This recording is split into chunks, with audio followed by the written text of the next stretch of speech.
بلکہ یہ ایکشن اس لیے ہوا ہے کہ مریدیے سے آگے جو وہ اپنا پلان کرنا چاہ رہے تھے، مارچ لے کے جانا چاہ رہے تھے.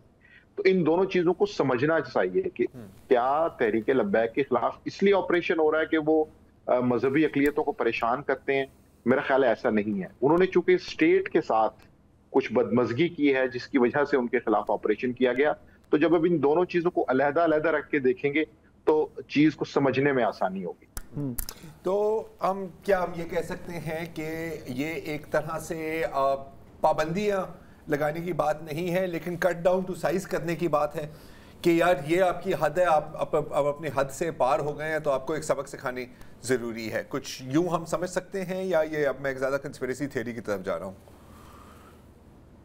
جی بالکل، اس کی وجہ یہ کہ پنجاب گورنمنٹ کی طرف سے جو اقدامات کیے جا رہے ہیں اس میں یہ بات درست ہے کہ ان کے اکاؤنٹس جو ہیں وہ بین کیے گئے ہیں، جائیداد ضبط کی گئی ہے. ملتان روڈ لاہور پہ ان کا جو مین آفس ہے وہ بالکل بند ہے. اس کے ارد گرد جو ایریاز ہیں وہاں پر بھی کسی کو جانے کی اجازت نہیں ہے. ان کے جو لوگ ہیں ان کو 4th شیڈول میں بالکل ڈالا جا رہا ہے. لیکن اس کے ساتھ ساتھ مزید یہ ہے کہ جو تنظیمات اہل سنت کا ایک پلیٹ فارم ہے جس کے اوپر بریلوی مکتبہ فکر کے جتنے بھی بڑے لوگ ہیں وہ اکٹھے ہیں، ان کی طرف سے بھی پنجاب گورنمنٹ اور پنجاب گورنمنٹ کے علاوہ ایک دو اور فورمز کے اوپر بھی بات چیت کا جو مرحلہ ہے وہ بالکل ہے.